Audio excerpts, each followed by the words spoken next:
সপুষ্পক উদ্ভিদের যৌনজননের অধ্যায়ে আমরা এরপরে পুংলিঙ্গধর উদ্ভিদ এবং স্ত্রীলিঙ্গধর উদ্ভিদের পরিস্ফুরণ আলোচনা করব, development of male gametophyte and female gametophyte. প্রথমেই আমরা পুংলিঙ্গধর উদ্ভিদের পরিস্ফুরণ বিষয়ক আলোচনা করব। এই আলোচনা শুরু করার আগে এই লিঙ্গধর উদ্ভিদ দেহ বলতে কী বোঝায় সেটাও খুব সংক্ষেপে একটু বলে নিই। প্ল্যান্ট এবং অ্যালগি তাদের জীবনচক্রে দুটো দশা দেখতে পাওয়া যায়, হ্যাপ্লয়েড সংখ্যক ক্রোমোজোম বহনকারী দশা এবং ডিপ্লয়েড সংখ্যক ক্রোমোজোম বহনকারী দশা। এই হ্যাপ্লয়েড সংখ্যক ক্রোমোজোম বহনকারী দশায় যে উদ্ভিদ দেহ সেটা লিঙ্গধর উদ্ভিদ দেহ বা গ্যামেটোফাইট নামে পরিচিত, আর ডিপ্লয়েড সংখ্যক ক্রোমোজোম বহনকারী দশার যে উদ্ভিদ দেহ সেটা রেণুধর উদ্ভিদ দেহ বা স্পোরোফাইটিক প্ল্যান্ট বডি নামে পরিচিত। কখনো কখনো গ্যামেটোফাইটিক প্ল্যান্ট বডি প্রধান উদ্ভিদ দেহ হিসেবে থাকে এবং কোথাও কোথাও স্পোরোফাইটিক প্ল্যান্ট বডি প্রধান উদ্ভিদ দেহ হিসেবে থাকে। আমরা এখানে যে সপুষ্পক উদ্ভিদের কথা বলছি, জিমনোস্পার্ম এবং অ্যাঞ্জিওস্পার্ম, তাদের প্রধান উদ্ভিদ দেহ কিন্তু স্পোরোফাইট। এদের যৌনজননের সময় মিওসিস কোষ বিভাজন হয়ে গ্যামেটোফাইটিক প্ল্যান্ট বডি তৈরি হয়, লিঙ্গধর উদ্ভিদ দেহ তৈরি হয়, যা খুব কম সময় ধরে স্থায়ী হয়। পুংলিঙ্গধর উদ্ভিদ এর উৎপত্তি পরাগরেণু বা মাইক্রোস্পোর থেকে। আমরা ফুলের কথা প্রথমেই বলেছি যে সপুষ্পক উদ্ভিদের কিছু অঙ্গজ মুকুল ফুল সৃষ্টির জন্য পুষ্পমুকুলে রূপান্তরিত হয়। এই যে পুষ্পমুকুল, তাতে অবস্থিত ফ্লোরাল প্রাইমোর্ডিয়া বলে চ্যাপ্টা স্ফীত অংশ থেকে পুংদণ্ড এবং পুষ্পের অন্যান্য স্তবকগুলো তৈরি হয়। আমরা জানি ফুলের 4টা স্তবক, তার মধ্যে প্রধান 2টো স্তবক হচ্ছে পুংস্তবক এবং স্ত্রীস্তবক। পুংস্তবকের যে গঠনগত একক তা হচ্ছে পুংকেশর। আমরা পুংলিঙ্গধর উদ্ভিদের পরিস্ফুরণ আলোচনা করতে গিয়ে এই আলোচনার বিষয়টা আমরা 4টা ভাগে ভাগ করে করব। প্রথমে পুংকেশরের গঠন, তারপরে পরাগরেণুর উৎপাদন, তারপরে পরাগরেণুর গঠন এবং তারপরে পুংলিঙ্গধর উদ্ভিদ সৃষ্টি। এইভাবে আমরা আলোচনাটাকে অগ্রসর করব। তো প্রথমেই আমরা পুংকেশরের গঠনে আসি। পুংস্তবকের যে গঠনগত একক সেগুলো পুংকেশর। পুংকেশরগুলো পুষ্পাক্ষের উপরে সাধারণত চক্রাকারে সজ্জিত অবস্থায় থাকে। প্রত্যেকটা পুংকেশরের প্রধানত 2টো অংশ থাকে, পুংদণ্ড এবং পরাগধানী। পুংদণ্ড বা ফিলামেন্ট এটা পুংকেশরের নিচের দিকে অবস্থিত সরু দণ্ডাকৃতি অংশ, যার উপরে পরাগধানী অবস্থান করে। পুংদণ্ডের দৈর্ঘ্যের ভিত্তিতে পুংকেশর 2 রকমের হতে পারে। সমান দৈর্ঘ্যের পুংদণ্ড বিশিষ্ট পুংকেশর যেমন বেগুন, এবং বিভিন্ন দৈর্ঘ্যের পুংদণ্ড বিশিষ্ট পুংকেশর যেমন কলমি শাক। এই যে পুংদণ্ড, এই পুংদণ্ডের ভিত্তিতে আমরা ফুলগুলোকে আবার দুভাগে ভাগ করতে পারি, ডাইডিনেমাস ফ্লাওয়ার এবং টেট্রাডিনেমাস ফ্লাওয়ার। ফুলের 4টা পুংকেশরের 2টো বড় অথচ সমদৈর্ঘ্যের এবং 2টি ছোট অথচ সমদৈর্ঘ্যের হলে সেটাকে ডাইডিনেমাস ফুল বলে। রক্তদ্রোণ, তাতে এই ধরনের পুষ্প দেখতে পাওয়া যায়। এখানে একটা ছবি দেওয়া আছে, ছবিটা লক্ষ্য করো। তার পাশে যে ছবিটা দেওয়া আছে প্রথম ছবির পাশে, সেটা টেট্রাডিনেমাস ফুলের পুংকেশর। কিছু ফুল আছে তাতে 6টা পুংকেশরের মধ্যে 4টা পুংকেশর বড় এবং 2টা পুংকেশর ছোট দৈর্ঘ্যের হয়, এটাকে টেট্রাডিনেমাস ফুল বলে। মূলত এই ধরনের ফুল দেখতে পাওয়া যায়। পুংদণ্ডটা পরাগধানীর সঙ্গে বিভিন্নভাবে যুক্ত থাকতে পারে। এখানে শেষ ছবিটা লক্ষ্য করো, যেখানে 4টা ছবি একসাথে দেওয়া আছে। যদি পুংদণ্ড পরাগধানীর পাদদেশে যুক্ত থাকে তখন সেটাকে বলা হয় বেসিফিক্সড। পরাগধানীর পৃষ্ঠদেশের সঙ্গে সমগ্র দৈর্ঘ্য বরাবর যুক্ত থাকলে সেটাকে বলা হয় অ্যাডনেট। পরাগধানীর পৃষ্ঠদেশের মধ্যবর্তী স্থানে যদি যুক্ত থাকে তখন সেটাকে বলা হয় ডরসিফিক্সড। আবার পরাগধানীর যোজক কলার বা কানেকটিভ টিস্যুর মধ্যস্থলে একটা বিন্দুতে সংযুক্ত থাকলে সেটাকে বলা হয় ভার্সাটাইল। এইভাবে পুংদ্বন্দ্বের ভিত্তিতে কিছু নাম দেওয়া হয়। এরপরে আমরা পরাগধানীর বিষয়ক আলোচনাতে আসব। পুংদ্বন্দ্ব বা ফিলামেন্টের শীর্ষে থলির মতো একটি অংশ যা পরাগরেণু ধারণ করে তাকে বলে পরাগধানী বা অ্যান্থার। এই পরাগধানী সাধারণত দুটি খণ্ড নিয়ে তৈরি। প্রত্যেকটি খণ্ডের মধ্যে দুটা করে লম্বাটে পরাগথলি বা পোলেন স্যাক বা মাইক্রোস্পোরাঞ্জিয়াম থাকে। দুটি থলিকে একসাথে থিকাস বলে। দুটি থিকাযুক্ত পরাগধানীকে ডাইথিকাস পরাগধানী বলে। এতে চারটা পরাগথলি থাকে বলে একে টেট্রাস্পোরেঞ্জিয়েটও বলা হয়। অধিকাংশ একবীজপত্রী এবং দ্বিবীজপত্রী উদ্ভিদে এই ধরনের পরাগধানী দেখা যায়। কোনো কোনো ক্ষেত্রে অবশ্য পরাগধানীর দুটি থিকা যুক্ত হয়ে একটি থিকাস গঠন করে, তখন ওই ধরনের পরাগধানীকে বলা হয় মনোথিকাস পরাগধানী এবং এতে দুটি পরাগথলি থাকে, তাই একে বাইস্পোরেঞ্জিয়েট বলা হয়। পরাগথলির কেন্দ্রীয় অংশে রেণুধর কলা বা স্পোরোজেনাস টিস্যু অবস্থান করে। পরাগধানীর এই খণ্ড দুটো পরস্পরের সঙ্গে কানেকটিভ বা যোজক দ্বারা যুক্ত। এই চিত্রে এটা অ্যান্থার বা পরাগধানী। এখানে পরাগধানীর দুটো খণ্ড দেখানো হয়েছে। এই ছবিতেও দুটো খণ্ড রয়েছে।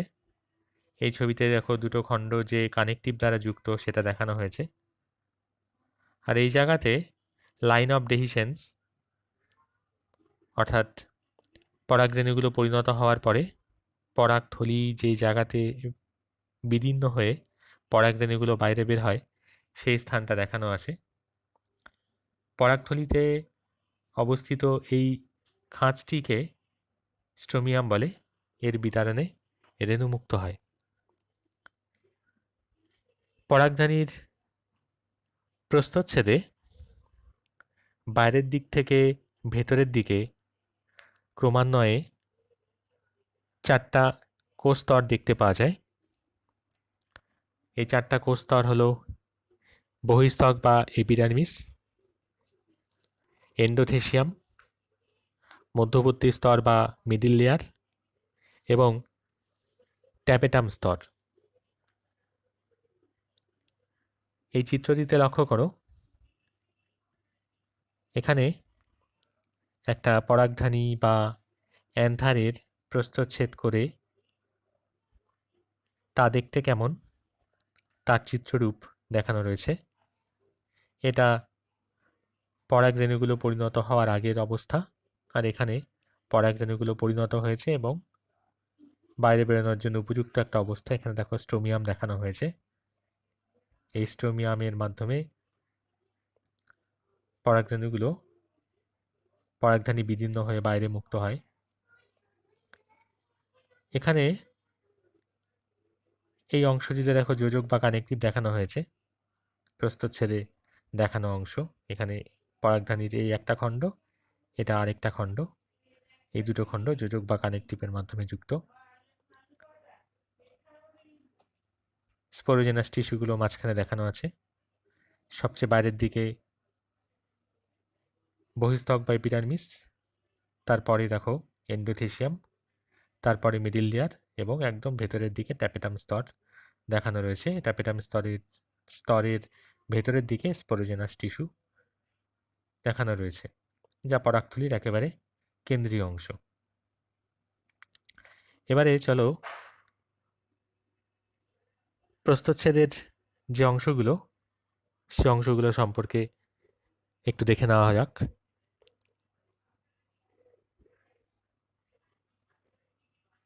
পরাগধানীর সবচেয়ে বাইরের দিকে যে স্তর সেটা বহিস্তক বা এপিডার্মিস নামে পরিচিত। এটি একসারি কোষ স্তর নিয়ে তৈরি। পরাগথলি পরিণত হলে এটি বিদীর্ণ হয়। তারপরে এন্ডোথেসিয়াম, এটা বহিস্তকের নিচে অবস্থিত এবং এক কোষ স্তর বিশিষ্ট। এই স্তরের কোষগুলো অরীয়ভাবে লম্বা। কোষগুলোর কোষপ্রাচীর পুরু, তাতে অলঙ্করণ দেখা যায়। তবে পরাগধানীর একটি খণ্ডে যে দুটি পরাগথলি বা মাইক্রোস্পোরাঞ্জিয়াম থাকে, তার মধ্যবর্তী অঞ্চলে এন্ডোথেসিয়াম গঠনকারী কিছু পাতলা প্রাচীর বিশিষ্ট এবং অলঙ্করণবিহীন কোষ থাকে। এই পাতলা প্রাচীর বিশিষ্ট অঞ্চলটাকে স্ট্রোমিয়াম বলে। এই স্ট্রোমিয়াম পরাগ রেণুস্থলী বিদারণে অংশগ্রহণকারী। তার ভেতরের দিকে থাকে মধ্যস্তর বা মিডল লেয়ার, যা 3 থেকে 4 কোষস্তর বিশিষ্ট হয়। পরিণত পরাগধানীতে মধ্যস্তরের কোষগুলো বিনষ্ট হয়ে যায়। পরাগধানীর প্রাচীরের একেবারে ভিতরের দিকের স্তর হচ্ছে ট্যাপেটাম স্তর। এটা পুষ্টি স্তর হিসেবে কাজ করে। এটা রেণু মাতৃকোষ এবং রেণুর খাদ্যের যোগান দেয়। এটা সাধারণত এক কোষ স্তর বিশিষ্ট হয়। এই স্তরের যে কোষগুলো তা আকৃতিতে বড়, ঘন সাইটোপ্লাজম যুক্ত এবং এক বা বহু নিউক্লিয়াস যুক্ত হয়। ট্যাপেটামের কার্যগত আচরণের উপর নির্ভর করে ট্যাপেটামকে অবশ্য দুটো প্রধান ভাগে ভাগ করা হয়: অ্যামিবয়েড ট্যাপেটাম এবং সিক্রেটারি ট্যাপেটাম। অ্যামিবয়েড ট্যাপেটাম, এটা ট্যাপেটাম গঠনের সময় এই কোষগুলোর ভেতরের প্রাচীর এবং অরীয় প্রাচীর তাড়াতাড়ি নষ্ট হয়ে যায়। তারপরে ট্যাপেটাম গঠনকারী কোষগুলির যে প্রোটোপ্লাজম তা পরাগধানীর গহ্বরে প্রবেশ করে। সাধারণত রেণুধারণ কোষগুলি মিওসিস পদ্ধতিতে বিভাজিত হওয়ার সময় পরাগধানীর গহ্বরে এটি প্রবেশ করে থাকে। সেই জন্য এই ট্যাপেটামকে অনেক সময় ইনভ্যাসিভ ট্যাপেটাম বা পেরিপ্লাজমোডিয়াম ট্যাপেটাম বলা হয়।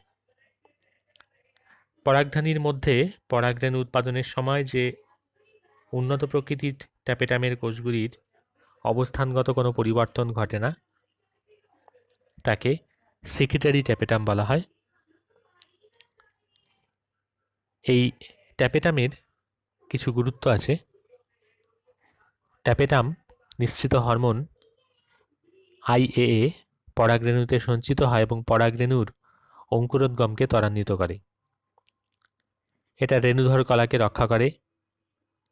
রেণু চতুষ্টয়ের ক্যালোস প্রাচীরকে বিনষ্ট করে পরাগরেণুগুলোকে মুক্ত হতে সাহায্য করে এবং এই কাজ করার জন্য ট্যাপেটাম ক্যালেজ বলে এক ধরনের উৎসেচক ক্ষরণ করে।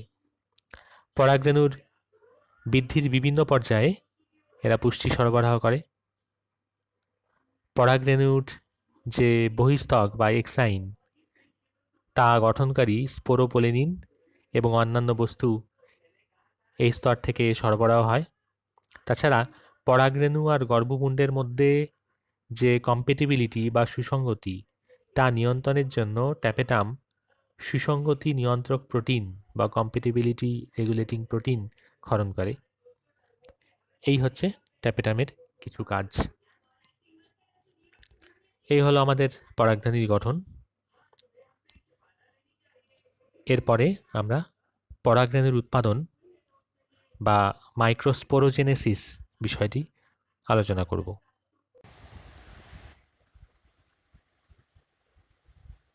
পরাগরেণু উৎপাদন বা মাইক্রোস্পোরোজেনেসিস ফুলের পরাগধানীতে কয়েকটি পর্যায়ের মাধ্যমে ডিপ্লয়েড পরাগরেণু মাতৃকোষ থেকে মিওসিস কোষ বিভাজনের মাধ্যমে হ্যাপ্লয়েড পরাগরেণু সৃষ্টি হওয়াকে বলা হয় মাইক্রোস্পোরোজেনেসিস। পরাগরেণু উৎপাদন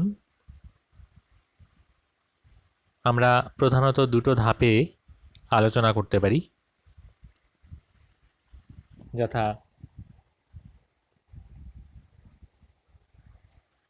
রেণু মাতৃকোষ সৃষ্টি এবং রেণু মাতৃকোষের বিভাজন। আমরা জানি ফ্লোরাল প্রাইমোর্ডিয়া থেকে ফুলের বিভিন্ন স্তবক তথা পুংকেশর উৎপন্ন হয়। পুংকেশরের অপরিণত পরাগধানী আয়তাকার এবং সমসত্ব ভাজক কলা দ্বারা গঠিত। ধীরে ধীরে এই পরাগধানী 4টি খণ্ডে বিভক্ত হয়। প্রত্যেকটি খণ্ডের বহিঃস্থকের নিচের কোষসমূহ অর্থাৎ অধঃস্থকের কিছু কোষ সুস্পষ্ট নিউক্লিয়াসযুক্ত এবং সাইটোপ্লাজম দ্বারা গঠিত থাকে, যেগুলো অন্যান্য কোষ থেকে আকৃতিগতভাবে কিছুটা পৃথক হয়। এদেরকে বলা হয় আর্কিস্পোরিয়াল কোষ বা আর্কিস্পোরিয়াল সেল বা ইনিশিয়াল বা আর্কিস্পোরিয়াম। আর্কিস্পোরিয়াল কোষগুলো বিভাজিত হয়ে বাইরের দিকে প্রাথমিক প্রান্তীয় কোষ এবং ভেতরের দিকে প্রাথমিক রেণুধারণ কোষ তৈরি করে। প্রাথমিক প্রান্তীয় স্তরের কোষগুলি অর্থাৎ প্রাইমারি প্যারাইটাল সেল বা সেলস লেয়ার, এদের বিভাজনের জন্য পরাগধানীর প্রাচীর তৈরি হয়। প্রাচীরের যে 3টি স্তর ছিল, আমরা এর আগে আলোচনা করেছি, সেই 3টি স্তর উৎপন্ন হয়। সবচেয়ে বাইরের স্তরটিকে বলা হয় এন্ডোথেসিয়াম, মাঝখানের স্তরগুলোকে বলা হয় মিডিল লেয়ার বা মধ্যবর্তী স্তর, এবং সবচেয়ে ভেতরের স্তরটিকে বলা হয় ট্যাপেটাম।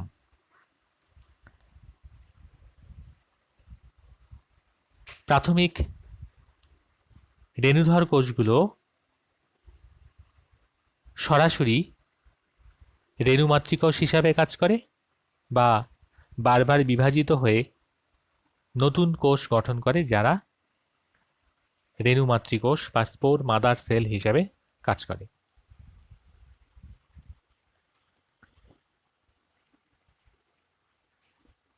তা এইভাবে উৎপন্ন যে পরাগধানী, সেই পরাগধানীর বাইরের দিকে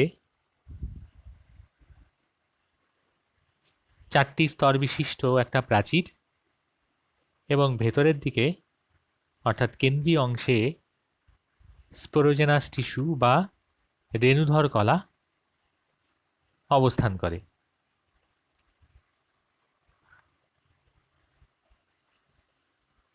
রেণুস্থলীর মধ্যস্থ ডিপ্লয়েড রেণু মাতৃকোষ মিওসিস প্রক্রিয়ায় বিভাজিত হয়ে পরাগরেণু উৎপন্ন করে। এর জন্য তারা প্রয়োজনীয় পুষ্টি ট্যাপেটাম থেকে সংগ্রহ করে।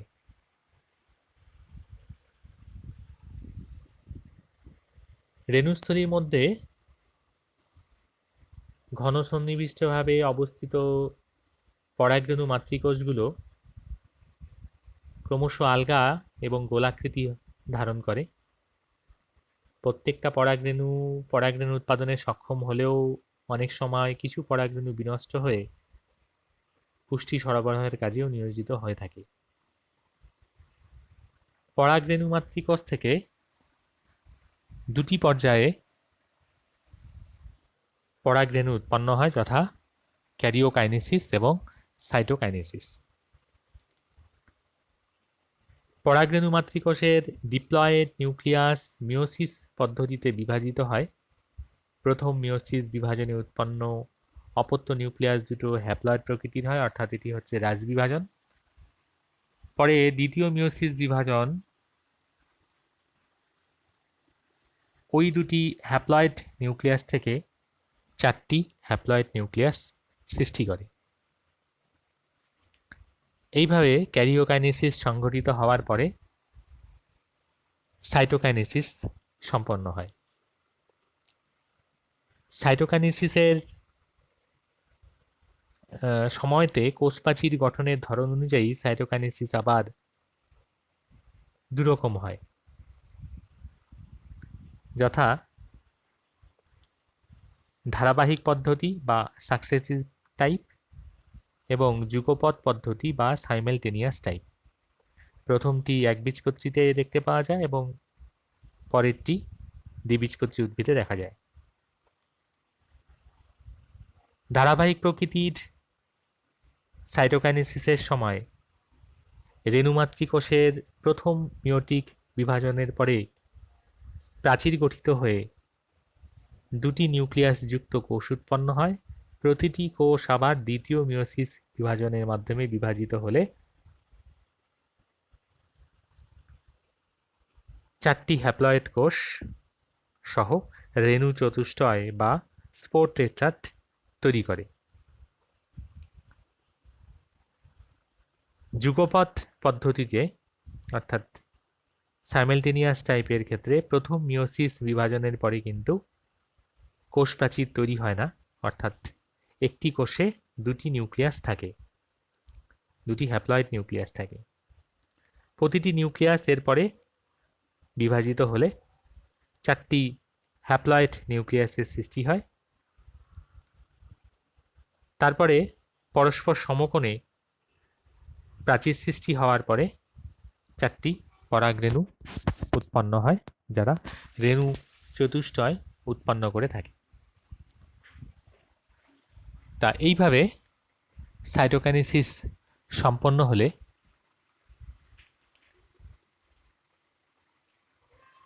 চারটি রেণু একটি আবরণীর মধ্যে একত্রিত হয়ে থাকে। এই চারটি রেণু একটি আবরণীর মধ্যে একত্রিত হয়ে যে গঠন সৃষ্টি করে সেটা রেণু চতুষ্টয় নামে পরিচিত। পরবর্তী পর্যায়ে রেণু চতুষ্টয়ের নিউক্লিয়াসগুলির প্রত্যেকটি পৃথক পৃথক আবরণ দ্বারা আবৃত হয়ে চারটি পৃথক হ্যাপ্লয়েড রেণু উৎপন্ন করে। এইভাবে মাইক্রোস্পোরোজেনেসিস বা পরাগরেণু উৎপাদন বিষয়টি সম্পন্ন হয়।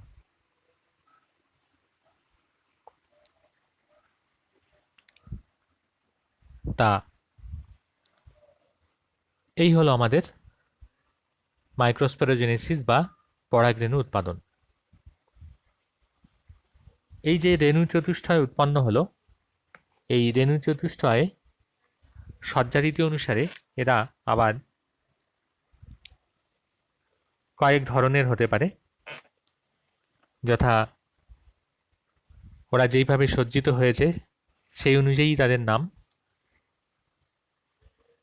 এখানে যে ছবিটি দেওয়া আছে, ছবিটিতে লক্ষ্য করো, রেণু চতুষ্টয়ের সজ্জারীতি অনুসারে এরা যে 5 ধরনের, সেই 5টি ছবি এখানে দেওয়া আছে। যদিও এই 5টি ছাড়া আরও কয়েকটি প্রকারের হয়, এই 5টি প্রধান বলে এই 5টির কথাই আমি শুধু বলছি, যথা চতুস্থলীয় বা টেট্রাহেড্রাল, তারপরে সমদ্বিপার্শ্বীয় বা আইসো বাইল্যাটেরাল, তারপরে ডেকাসেট, তারপরে সরলরৈখিক বা লিনিয়ার, এবং তারপরে টি আকৃতির বা টি শেপড। এইভাবে তারা সজ্জিত হতে পারে। এইভাবে পরাগরেণুর উৎপাদন সম্পন্ন হয়। পরাগধানী পরাগরেণু ধারণ করে। এই পরাগরেণুগুলো ট্যাপেটাম থেকে পুষ্টি গ্রহণের পরে ধীরে ধীরে সেই অংশটি কিন্তু হ্রাস পেতে থাকে। এর সঙ্গে সঙ্গে পরাগরেণুগুলিও ধীরে ধীরে শুকিয়ে যায় এবং পাউডারের মতো গুঁড়ায় পরিণত হয়। পরাগধানী পরিপক্ক হয়ে শুকিয়ে গেলে পরাগধানীর প্রত্যেকটা খণ্ডে একটা করে গহ্বর সৃষ্টি হয়। আমরা জানি পরাগধানী সাধারণত 2 খণ্ডযুক্ত হয়। এই যে দুটো খণ্ড, এই দুটো খণ্ডের প্রত্যেকটাতে একটা করে গহ্বর সৃষ্টি হয়। অবশেষে পরাগধানীর স্ট্রোমিয়াম অংশ, এই স্ট্রোপিয়াম অংশের কথা আগের স্ট্রোমিয়াম অংশের কথা আমি আগে বলেছি। পরাগথলিতে যে খাঁজটা থাকে সেটা স্ট্রোমিয়াম। তা এই স্ট্রোমিয়াম অংশের বিদারণের মাধ্যমে পরাগরেণুগুলো বাতাসে ছড়িয়ে পড়ে। তা এই এতদূর অবধি যতটা আলোচনা হলো তার মধ্যে আমরা পুংকেশরের গঠন, পরাগধানীর গঠন এবং পরাগধানীতে যে পদ্ধতিতে যেইভাবে পরাগরেণু উৎপন্ন হয় অর্থাৎ মাইক্রোস্পোরোজেনেসিস হয় সেই অবধি আলোচনা করলাম। তারপরে আমরা পরাগরেণুর গঠন, একটা পরিণত পরাগরেণু কিভাবে কেমন গঠন বিশিষ্ট হয় সেই আলোচনা করব এবং তারপরে সবশেষে মাইক্রো গ্যামেটোজেনেসিস অর্থাৎ পুংলিঙ্গধর উদ্ভিদ সৃষ্টি সেই আলোচনাতে আসবো।